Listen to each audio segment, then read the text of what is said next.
अधिकतर लोग उन्हें शिक्षाविद के रूप में जानते हैं, पर कुछ लोग उन्हें समाज सेवी भी मानते हैं।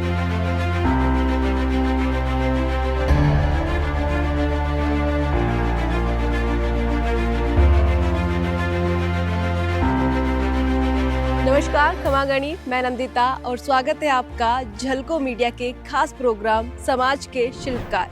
आज के एपिसोड में हम एक ऐसे इंसान से मिलेंगे जिन्होंने राजस्थान के झुंझुनू जिले के एक छोटे से गांव नवल्टी से निकलकर अपना सफर शुरू किया। पिता किसान थे, परिवार संयुक्त था, रास्ते आसान नहीं थे मगर इरादे पक्के थे।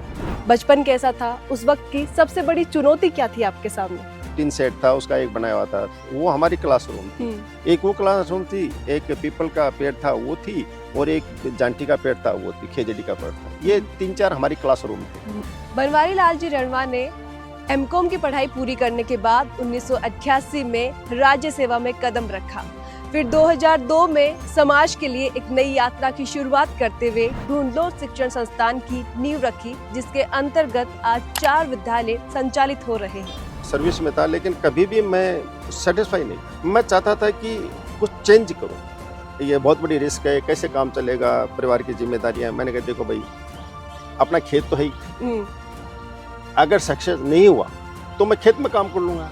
और मुझे बड़ी वो बच्चा जब एडमिशन के लिए स्कूल में आया तो आप उस टाइम जो खुशी थी मेरे चेहरे पर, शायद आप उसकी अनुभव आज मैं बता नहीं सकता कितनी बड़ी खुशी थी। झुंझुनू क्षेत्र में 500 से अधिक परिवारों के लिए रोजगार, 46 ग्राम पंचायतों में निःशुल्क शिक्षा का संकल्प, 16 सरकारी स्कूलों में कंप्यूटर और एआई लैब के लिए 5 लाख रुपए की घोषणा, ये सब आज उनकी पहचान बन चुका है। एजुकेशन की बात चल रही है तो एक सवाल मेरे मन में बहुत देर से आ रहा है कि हाल ही में नीट का एक पेपर जो है वो लीक हो गया था। ये सेकंड बार है जब ऐसा हो रहा है। ये निश्चित रूप से एक हमारी व्यवस्था पर कलंक है, और ऐसे लोगों के खिलाफ गवर्नमेंट को स्ट्रिक्ट एक्शन लेना चाहिए। कोरोना काल हो, बाढ़ हो या लंपी वायरस हो या फिर हो भूखा मजदूर, बीएल रणवा जी हमेशा हर उस जगह पे खड़े मिले जहां समाज को उनकी जरूरत थी। जिस तरीके से पीएम भी अपील कर चुके हैं कि सब कुछ चीजें हमें लिमिट में यूज करनी चाहिए, क्या लगता है कि ऐसा फिर से कुछ हमारे सामने संकट आ सकता है? और हाल ही में उन्हें G25 देशों के ग्लोबल एम्बेसडर के रूप में मनोनीत किया गया है। नेपाल, भूटान, जर्मनी और इजराइल सहित 25 देशों में भारत की वैदिक संस्कृति और वसुदेव कुटुंबकम की अवधारणा को आगे बढ़ाने की जिम्मेदारी उन्हें सौंपी गई है। G25 ग्लोबल एम्बेसडर, पहले मैं ये जानना चाहूंगी कि ये होता क्या है, क्योंकि बहुत सारे लोगों को पता नहीं है, जिसमें 25 देशों में ये जिम्मेदारी आपको मिली है। तो चलिए आइए जानते हैं आज उनसे वो सफर, वो सोच और वो जज्बा जो एक छोटे से गांव के बेटे को समाज का शिल्पकार बनाता है। राम राम बनवारी लाल जी, सबसे पहले तो आपका हमारे झलको के खास प्रोग्राम समाज के शिल्पकार में बहुत बहुत स्वागत है।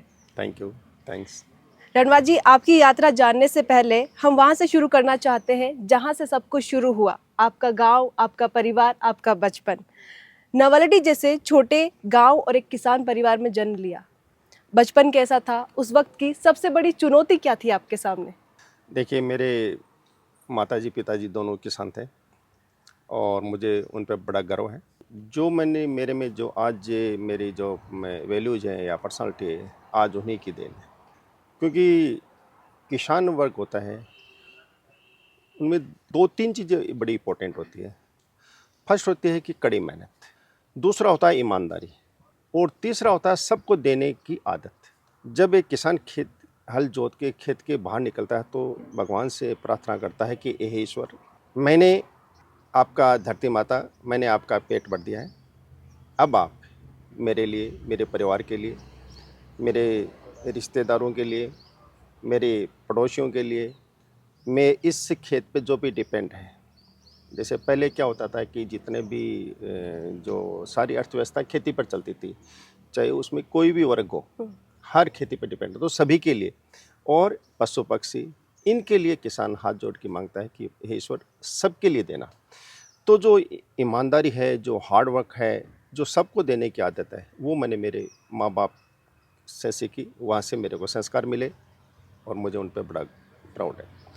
उसके बाद में बड़ा होता गया और फिर 5 साल का हो गया तो हमारे पास में एक स्कूल है, वहाँ पे मेरा एडमिशन हो गया और 5th क्लास मैंने जो पास में चौबदारों की ढाणी एक हमारे पास में वहाँ स्कूल थी, प्राइमरी स्कूल, उस टाइम हमारे टाइम वो प्राइमरी स्कूल थी, वहाँ मेरा एडमिशन हो गया।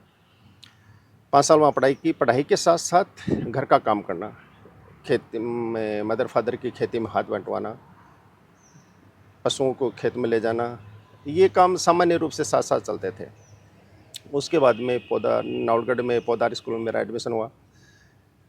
हमारे गांव से या ढाणी से पौदार स्कूल की दूरी लगभग 9 किलोमीटर के लगभग है पौदार स्कूल की। तो वहाँ डेली सुबह आना, शाम को जाना, फिर खेत में काम करना, फिर रात को पढ़ाई करना, ये सिस्टम चलता रहा। देन आफ्टर कॉलेज गए, पौदार कॉलेज में ग्रेजुएशन की, साथ साथ ये चीज़ें भी साथ साथ चलती रही। और उसके बाद में मैंने पीजी डीएवी कॉलेज अजमेर से किया। तो ये मेरी एजुकेशन का एक मेरे परिवार की स्थिति और साथ में एजुकेशन की स्थिति, ये साथ साथ में यहाँ तक पहुँचा। जैसा कि आपने बताया कि जब पढ़ाई कर रहे थे तो घर का काम साथ साथ करते थे, आज जो वो बचपन की यादें मिस करते हैं या आज भी वो काम कर लेते हैं जब मौका मिलता है? हाँ, पहले मैं आपको ये बताना चाहता हूँ कि आज भी मैं उसी घर में रहता हूँ जहाँ मेरे पेरेंट्स रहते थे, यानी गांव में नावलडी ग्राम है, गांव के पास में ढाणी है धर्माना नाव से, वहीं मैं आज रहता हूँ। और सुबह कम से कम 1 घंटे खेत में जाता हूँ और 1 घंटे खेत में जाके मेरा काम करता हूँ और मुझे बहुत अच्छा लगता है। और जो साथ में लोग वहाँ काम करते हैं उनको भी अच्छा लगता है कि देखो ये आदमी इतना बड़ा सिस्टम में चला रहे हैं, लेकिन साथ में आज भी ज़मीन से जुड़े हुए हैं और खेत में काम करते हैं। तो उनको भी वो मेरे को मानते हैं कि मैं उन्हीं में हूँ, मेरा जो एक परिवार है उन्हीं में मेरे को मानते हैं और मुझे बहुत अच्छा लगता है। तो मैं आज भी खेत में काम करता हूँ। तो आपकी फिटनेस का राज यही है, खेत में काम करना? बिल्कुल खेत में काम करने का, शुद्ध एनवायरनमेंट, शुद्ध खाना पीना सारा वहीं से। मैक्सिमम हमारे खेत में गेहूँ वगैरह या बाजरा वगैरह जो भी होता है वो है कि घर पे गाय वगैरह हैं तो उनका दूध वगैरह हो जाता है, सब्जी वगैरह भी खेत में हो जाती है। तो मुझे नहीं लगता बाहर कोई ऐसा कुछ लाना नहीं पड़ता है। एक किसान परिवार से निकल के एमकॉम की पढ़ाई आपने की, उस समय एमकॉम जैसी चीज़ें मुझे लगता है लोग जानते भी नहीं थे। कहाँ से प्रेरणा मिली, कहाँ से पता किया किस तरह की पढ़ाई होती है? देखिए, मैं जब हमारा टाइम 9th क्लास में स्ट्रीम चेंज हो जाती थी, आर्ट्स कॉमर्स साइंस, तो मैं 9th क्लास में आर्ट्स सब्जेक्ट लिया था। लेकिन 9th और 10th करने के बाद मैं थोड़ा सा समझदार हुआ तो मुझे लगा जिस रास्ते पर मुझे जाना है वो ये आर्ट्स वाला रास्ता, आर्ट वाला जो रास्ता है वो वहाँ तक नहीं पहुँचा पाएगा। तो मैंने कॉमर्स सब्जेक्ट चेंज किया। तो मेरे दिमाग में शुरू से ही था कि मुझे कुछ अलग हट के काम करना चाहिए, तो इसीलिए मैंने कॉमर्स ये सब्जेक्ट चूज किया। अच्छा, कॉमर्स के पीछे एक बात और है कि कॉमर्स जो है वो बनिया जो होते हैं उनके बच्चे ज़्यादा लेते हैं। आप जाट परिवार से थे तो लोगों ने कहा नहीं कि बनिया वाला सब्जेक्ट कहाँ से चुन लिया? नहीं, उस टाइम ये कोई मायने नहीं रखता, कोई इसके बारे में कोई डिस्कशन नहीं करता था। यानी परिवार वाले भी नहीं पूछते थे कि आप क्या, बस ये है कि आपको स्कूल जाना है, कॉलेज जाना है, बस आपको पढ़ाई करनी है। मेरे मदर फादर ये कहते थे कि आपको पढ़ना है, क्या पढ़ना है वो आप खुद डिसाइड करो। पढ़ाई के बाद 1988 में राज्य सेवा ज्वाइन की थी, 21 साल की नौकरी।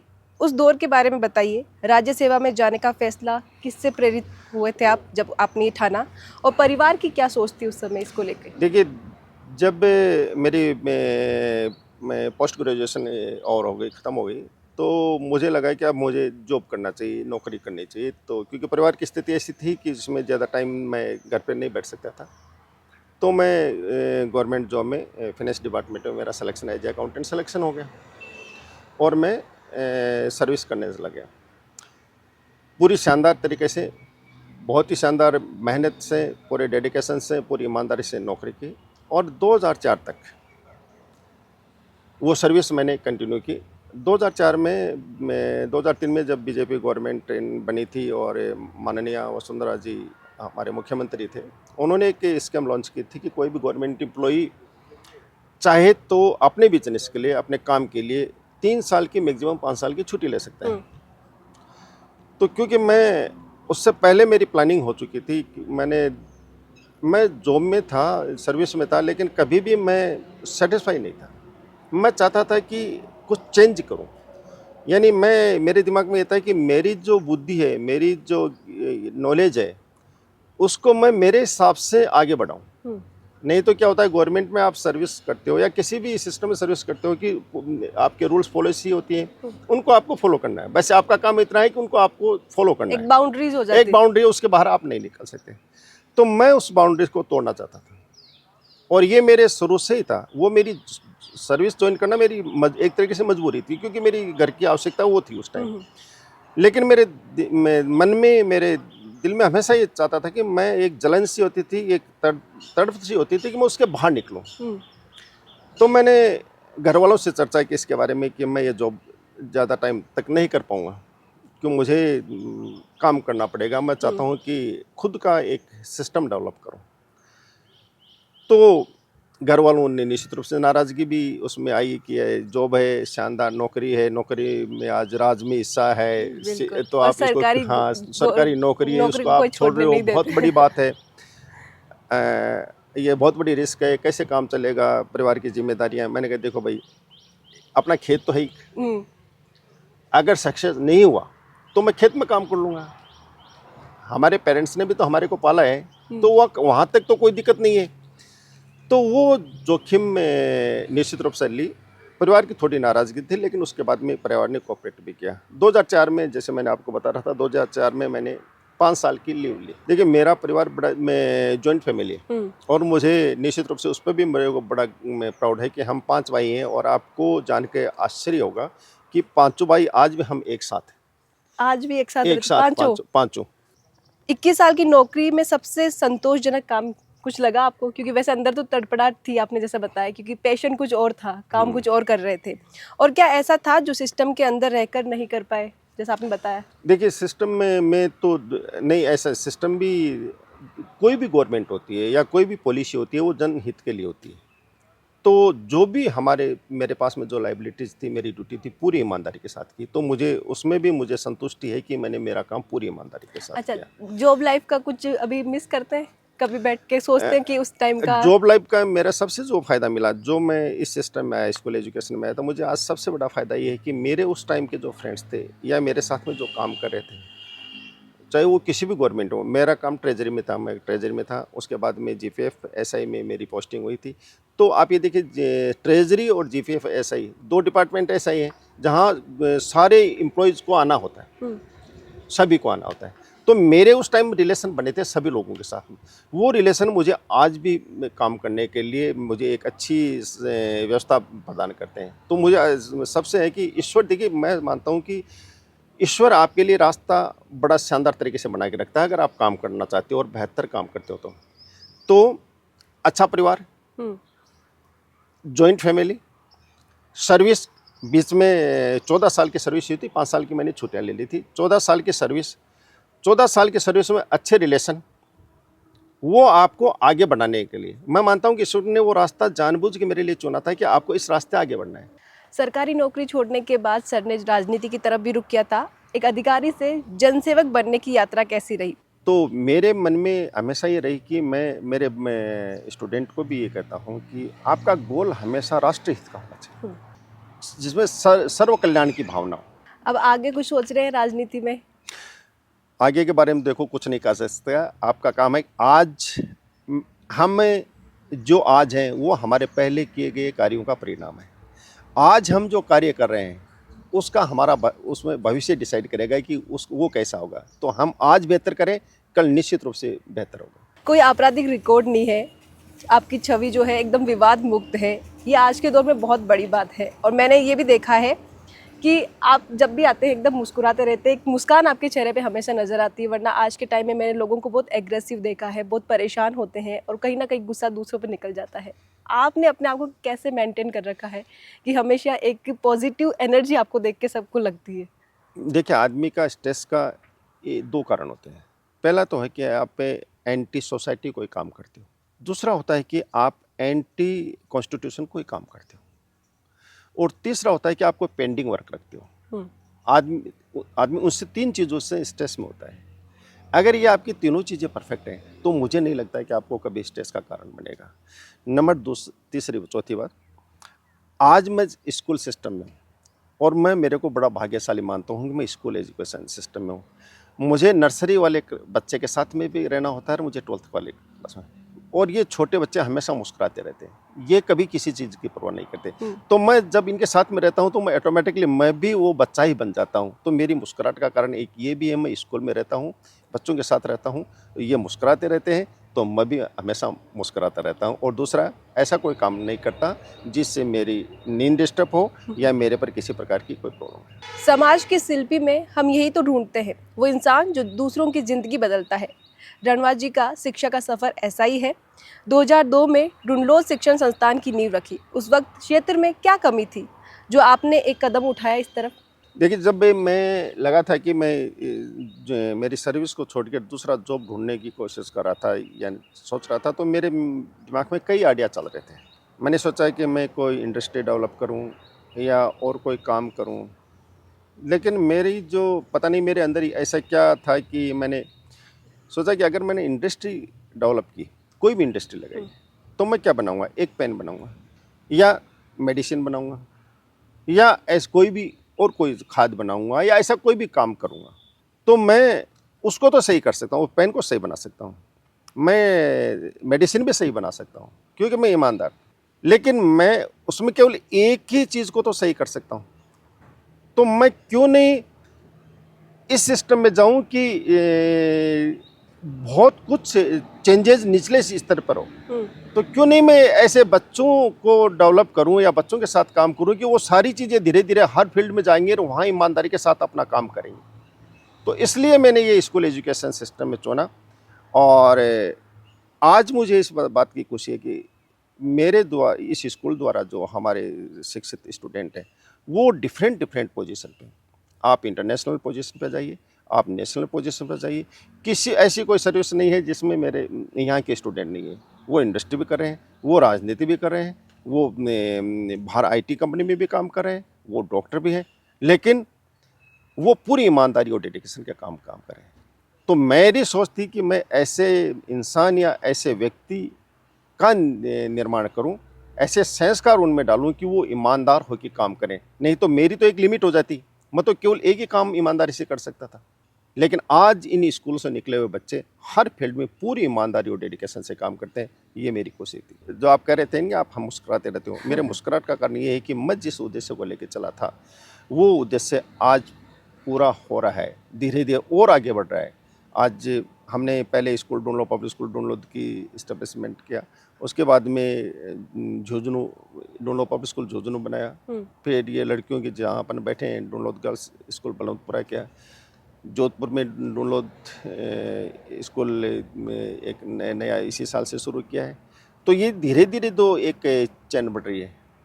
तो मुझे बड़ा खुशी हो रही है कि ये धीरे धीरे धीरे इसमें और काम आगे बढ़ रहा है। अच्छा, स्कूल का वो पहला दिन कैसा था? वो बच्चे जो हर एक क्लास में एडमिशन ले रहे थे, उनको देख के वो शुरुआत की क्या यादें रही थी, थोड़ा सा आप बता दे तो। देखिए, पहले जब अब मैं घर पे काम करते हैं या आप चाहते हो कि एक अलग से एक रूम बनाया जाए, तो मैं एग्जाम्पल बनाता हूँ कि खेत में जैसे एक नया झोंपड़ा बनाते हो, आपको बहुत परेशानी होती है। तो जब आप स्कूल इस सिस्टम में आए, स्कूल एजुकेशन में आए और स्कूल का काम शुरू किया, काफ़ी मेहनत आई क्योंकि मैं उस टाइम प्रॉब्लम्स थी, हर चीज़ की दिक्कत थी। एक आपने एक कहावत सुनी होगी कि उतने ही पैर फैलाओ जितनी लंबी चादर होती है। मैं उसके बाहर निकलना चाहता। मैं चाहता था कि पैर लंबे फैलाऊं, चादर ऑटोमेटिकली धीरे धीरे प्रकृति अपने आप वो दे देगी। मैं भीड़ का हिस्सा नहीं बनना चाहता था।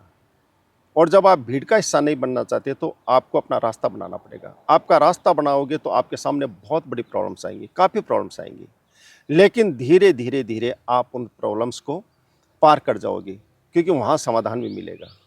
लोग आप पे हंसेंगे, लोग आपको क्रिटिसाइज भी करेंगे, लेकिन धीरे धीरे लोग आपके साथ हो जाएंगे। यही मेरे साथ हुआ। काफ़ी प्रॉब्लम्स आई थी, काफ़ी दिक्कत आई थी, लेकिन धीरे धीरे लोग मेरी प्रशंसा करना शुरू कर दिया और आज आपको पता है कि कितना बड़ा कारवां हो गया। तो पहला जब बच्चा आया था स्कूल के अंदर, तो मुझे लगा कि मैं एक कदम आगे बढ़ गया हूँ इस सिस्टम को। और मुझे बड़ी, वो बच्चा जब एडमिशन के लिए स्कूल में आया तो आप उस टाइम जो खुशी थी मेरे चेहरे पर, शायद आप उसकी अनुभव आज मैं बता नहीं सकता कितनी बड़ी खुशी थी। अच्छा, उस टाइम पे आपके साथ कितने लोग थे? आज बहुत बड़ी टीम आपकी है, आपने बताया कि लोग क्रिटिसाइज कर रहे थे, ताने भी मिल रहे थे, और उस टाइम पे आपने क्यों सोचा कि मुझे गिव अप नहीं करना है, चाहे कोई भी मेरे विरोध में खड़ा हो जाए? मैंने कहा था रास्ता खुद बनाना था। हम्म। बस ये कि एक काम करने की एक ललक थी। आसपास सोसाइट देखो मेरा मैं ग्रामीण परिवेश से आता हूँ। मैं चाहता तो ये सिस्टम शहर में भी डेवलप कर सकता था, लेकिन मैंने मेरी कहानी गांव से शुरू की। आप ये देखिए कि डुंडलोद पब्लिक स्कूल डुंडलोद में है, झुंझुनू वाली सिरसर में है, गर्ल्स स्कूल बलवंतपुरा में है, जोधपुर स्कूल सोयला में है। तो आप समझेंगे कि ये गांव से क्यों शुरू किया, क्योंकि मैं कहानी गांव से शुरू करना चाह रहा था और वो कहानी मैंने गांव से शुरू की। और आज मैं खुश हूँ इस बात पे कि मैंने वहाँ से निकल के और आज इस लेवल के ऊपर चले गए। और ये बच्चे हर बड़े बड़े शहरों में, आज इन स्कूलों में जो फैसिलिटी है, डोनलोद गर्ल्स में जो फैसिलिटी है, आपको बड़े शहर में ये फैसिलिटी नहीं मिलेगी। यहाँ स्विमिंग है, यहाँ 10 मीटर 25 मीटर शूटिंग है, यहाँ हॉर्स राइडिंग है, यहाँ जिम है, यहाँ कथक के डांस की क्लासेज लगती हैं, और जो एकेडमिक है वो तो है ही है। इसके अलावा ये बहुत बड़ी फैसिलिटी है जो यहाँ के बच्चों को और कहीं नहीं मिल सकती थी। तो ये बड़ी खुशी की बात है। बिल्कुल, जब हम खुद आए स्कूल में एंट्री की तो अनबिलीवेबल था कि ये स्कूल, क्योंकि बलवंतपुरा खुद एक गांव है और वहाँ पे इस तरीके की स्कूल होना अपने आप में बहुत बड़ी बात है। जैसा कि आपने बताया कि आपने सोचा कि चादर जो है वो अपने आप बड़ी होगी, प्रकृति उसको बड़ा करेगी, मैं तो अपने पैर फैलाऊंगा। आज 3 स्कूल चल रही है, डुंडलोद, झुंझुनू और बलवंतपुरा में। ये विस्तार कैसे हुआ? हर स्कूल के पीछे क्या सोच थी? आपने पहले तो शुरू कर दिया, स्पेशली मैं जानना चाहूँगी कि गर्ल्स की अलग से स्कूल बनाने के पीछे क्या सोच थी? देखिए, आप जब काम करते हो ना किसी सिस्टम में, तो आपको बहुत बाहर से आपको सब कुछ से लगता है कि ठीक है, लेकिन जब आप अंदर काम करते हो तो बहुत चीज़ें आपके सामने आती हैं। मैंने जब डुंडलो पब्लिक स्कूल के साथ काम किया शुरू किया और दिन भर बच्चों के साथ मेरा एकेडमिक भी देखी, ग्राउंड भी देखे, स्पोर्ट्स भी देखे, एक्टिविटी भी देखी, तो मैंने देखा कि जब स्पेशली जब एक्टिविटीज़ या स्पोर्ट्स होते हैं तो बच्चियाँ जनरली एक पेड़ के नीचे जाके खड़ी हो जाती हैं या एक कोने में जाके बैठ जाती हैं, वो बातचीत करती रहती है, लेकिन वो एक्टिविटी में शामिल नहीं के बराबर होती थी। तो मेरे दिमाग में आया कि ये बच्चों को हमें इसके लिए क्या व्यवस्था की जाए। तो उसी दिन मेरे दिमाग में आ गया कि मैं एक बच्चों को ऐसा प्लेटफॉर्म दूंगा, हम एक ऐसी व्यवस्था करेंगे कि ये खुल के काम करें। आकाश इनका हो, पैर इनके हैं, पंख इनके हैं, उड़ो शानदार से, लेकिन ज़मीन से जुड़ के हमारे संस्कार, हमारी वैल्यूज, ये सारी हमारी इंडियन हो। हाँ, बाहर की जो भी इनोवेशंस आ रहे हैं या जो भी चेंजेज हो रहे हैं, इंटरनेशनल लेवल की एजुकेशन वो लो, लेकिन हमारे संस्कार हमारे हो। और आज मुझे खुशी है कि इस स्कूल की बच्चियाँ विश्व पटल पे अपनी पहचान बना रही है, लेकिन हमारे संस्कारों को साथ लेकर, क्योंकि यहाँ कोई रोक टोक नहीं है, कोई बाध्यता नहीं है। पूरा स्टाफ लेडीज़ है, सारी लड़कियाँ काम करती हैं और पूरी मेरी बच्चियाँ काम करती हैं। कोई रोकने वाला नहीं, कोई टोकने वाला है। आप सिर्फ अपनी स्कूल के लिए काम नहीं करते। मैंने देखा कि जितने भी गवर्नमेंट स्कूल है आप उनमें भी कभी ना कभी जाते हैं, वहाँ पे भी डोनेशन वगैरह देते हैं। 50 साल बाद पुराने विद्यालय में गए थे आप, वहाँ पे आपने AI लैब के लिए 5 लाख रुपए देने की जो घोषणा की थी, वो पल कैसा लगा जब स्कूल में वापस बहुत अच्छा पहुँचे? लगा। आप देखिए, आप ये ऋण आपको मानते हैं ना, जैसे हमारे शास्त्रों में लेके ऋण होते हैं मदर फादर के प्रति, अपनी सोसाइटी के प्रति, अपने गुरुओं के प्रति, अपने संस्थाओं के प्रति। तो मैं कोशिश कर रहा हूँ कि मैं कैसे सोसाइटी को वापस लौटाऊँ। तो इंसान का क्या होना चाहिए? लर्न, सीखो, अर्न, कमाओ और रिटर्न लौटा दो। तो ये प्रिंसिपल बहुत शानदार है, सीखो, कमाओ और लौटा दो। यही काम मैं कर रहा हूँ। तो मैंने जिस स्कूल में मैंने 1st to 5th पढ़ा था, उस टाइम में देखिए, आप सोच रहे हो कि वहाँ केवल एक रूम था जहाँ प्रिंसिपल सर के पास था, और एक पास में एक जो टिन सेट था उसका एक बनाया हुआ था, वो हमारी क्लासरूम थी। एक वो क्लासरूम थी, एक पीपल का पेड़ था वो थी, और एक जांटी का पेड़ था वो थी, खेजड़ी का पेड़ था। ये 3-4 हमारी क्लासरूम थे। तो जैसे जैसे दिन इधर से आता था, हमारी क्लासरूम धीरे धीरे खिसकती जाती थी कि छाया के साथ साथ। तो मैं देखता हूँ कि कितना हम इंजॉय करके उस टाइम उन व्यवस्थाओं के साथ पढ़ते थे। लेकिन आज परिस्थितियाँ चेंज हो गई, तो आज हमें इंटरनेशनल लेवल की स्टडी करनी है। तो मैं देखता हूँ कि फर्स्ट टू फिफ्थ जिस स्कूल में पढ़ा वहाँ मैं क्या बेहतर कर सकता हूँ। तो अभी नई बिल्डिंग बन रही है, तो मेरे को लगा है कि हम, क्योंकि हमें इंटरनेशनल लेवल की बात कर रहे हैं, बच्चों को एआई के साथ जोड़ना है, तो एआई लैब के लिए मैंने 5 लाख रुपए की वहाँ घोषणा की। बहुत अच्छा लगा मुझे वहाँ से, और वहाँ के जो पहले के लोग थे उनसे मिला, जो नहीं है उनके बारे में चर्चा हुई, वो भी एक मेरे लिए बड़ा रास्ता दिखाने वाला कारण था। नवलडी के सरकारी स्कूल को भी आपने 16 कंप्यूटर दिए हैं, डिजिटल कंप्यूटर लैब, और जिस तरह की एआई से आप बात करें कि आज के टाइम में टेक्नोलॉजी की बहुत डिमांड है और उसके साथ अपने परंपरागत तरीके जो चल रहे हैं उनको लेके चल रहे हैं आप। आपको क्या लगता है कि अपने स्कूल के साथ में दूसरे गवर्नमेंट के जो बच्चे हैं उनको भी कंप्यूटर का कितना नॉलेज जो है उनकी आज की शिक्षा के अनुसार ज़रूरी है? बिल्कुल, आज की शिक्षा के अनुसार ये कंप्यूटर में नॉलेज बहुत ज़रूरी है, इसकी बहुत ज़्यादा आवश्यकता है। क्योंकि अगर आप चाहते हो कि हमारा देश विश्व पटल पर अपनी पहचान बनाए, हम विकसित भारत का सपना देख रहे हैं, 2047 तक हमारा देश विकसित भारत देश हो, तो हमें विश्व के साथ चलना पड़ेगा। वो टेक्नोलॉजी हमें अपनानी पड़ेगी जो वर्ल्ड अपना रहा है। एजुकेशन की बात चल रही है तो एक सवाल मेरे मन में बहुत देर से आ रहा है कि हाल ही में नीट का एक पेपर जो है वो लीक हो गया था। ये सेकंड बार है जब ऐसा हो रहा है। तो जिस तरीके से आप देखते हैं, क्योंकि आप खुद एक टीचर है, इतने सारे बच्चे हैं जिनका भविष्य आप देख रहे हैं, और इस तरीके से वो सालों तैयारियां करते हैं, फिर उसके बाद में ये चीज़ें हो जाती हैं, तो उसको आप कैसे देखते हैं? ये निश्चित रूप से एक हमारी व्यवस्था पर कलंक है। इसकी जितनी भर्त्सना की जाए उतनी कम है, और ऐसे लोगों के खिलाफ गवर्नमेंट को स्ट्रिक्ट एक्शन लेना चाहिए। बिल्कुल, ये बहुत अन्याय है, बहुत ही गलत है ये। तो इस सिस्टम को मुझे लगता है गवर्नमेंट ने बहुत स्ट्रिक्टली इस पर एक्शन लेना पड़ेगा। जो भी दोषी है, चाहे वो किसी भी स्तर का हो, उन पर कठोर से कठोर कार्रवाई हो, और ये व्यवस्था की जाए कि दोबारा ऐसी स्थिति नहीं आए। ये बहुत गलत है, ये पूरे सिस्टम पर कलंक है कि ये सही नहीं है। ग्राम पंचायत और नगर पालिका दोनों में एक एक जरूरतमंद को निःशुल्क शिक्षा, ये संकल्प कैसे इम्प्लीमेंट होगा, इसकी आपकी क्या प्लानिंग चल रही है? देखिए, ये कोई एक व्यक्ति को निःशुल्क शिक्षा, ये कोई लिमिट नहीं है। जिसको आवश्यकता है, जहाँ भी ज़रूरत है कि ये बच्चा या बच्ची पैसे की वजह से आगे नहीं बढ़ पा रहा, तो मेरी कोशिश होती है कि उसको स्कूल में कहीं भी हो, चाहे गवर्नमेंट स्कूल हो, चाहे प्राइवेट स्कूल हो, या अपनी वाली स्कूल में, उसको एडमिशन दिया जाए और उसको पढ़ाए। और वो कोई एक बच्चा या बच्ची से रिलेट नहीं है। मैं तो ये चाहता हूँ कि हमारे देश का हर बच्चा या बच्ची स्कूल से जुड़े। उसके लिए सभी लोगों को, हमारे को मिलकर काम करना पड़ेगा। ये जो पहल आपने शुरू की है, क्या आपकी कोई ऐसा बच्चा मिला जिसको जरूरत थी इसकी हाँ, हेल्प? बिल्कुल, कितने? मैं बिल्कुल, आप मुझे संख्या तो ध्यान में नहीं है एक्यूरेट, लेकिन आपके मेरे पास में हॉस्टल में ऐसे बच्चे रह रहे हैं जो किसी वजह से, और जब एडमिशन लिया था वेल डू थे, लेकिन किसी कारण से वो पढ़ाई नहीं पूरी, वो उनके इकोनॉमी की स्थिति अच्छी नहीं रही, तो पेरेंट्स के पास एक ही ऑप्शन था, या तो घर ले जाएं या स्कूल में रखें कहीं और कहीं। तो मैंने कहा कि देखो भैया, और तुम्हारी वजह से आप किसी कारण से जा सकते हो, लेकिन पैसे की वजह से इस बच्चे को मत ले जाओ, इसको पढ़ने दो, हम पढ़ाएंगे। और मुझे खुशी महसूस होती है कि वो बच्चियाँ, बेटियाँ और बच्चे पढ़ रहे हैं, और ये पढ़ के चले गए भी ऐसे बहुत। सिर्फ शिक्षा ही नहीं, इसके अलावा आपने समाज का हर संकट में, जैसे चाहे कोरोना हो, बाढ़ हो, गौ सेवा हो, ये इन सब में भी हेल्प की है। कोरोना काल में मास्क, ऑक्सीजन, दवाइयाँ, सीएम राहत कोष में 5 लाख, मजदूरों को 60,000 का राशन, उस दौर का एक पल जो आपको अभी भी याद आता है, क्योंकि जो ये युद्ध चल रहा है, कहीं ना कहीं जिस तरीके से पीएम भी अपील कर चुके हैं कि सब कुछ चीज़ें हमें लिमिट में यूज़ करनी चाहिए, क्या लगता है कि ऐसा फिर से कुछ हमारे सामने संकट आ सकता है? देखिए, पहली बात तो मैं आपको बताता हूँ कि जैसे मैंने कहा था कि सीखो, कमाओ, लौटा दो।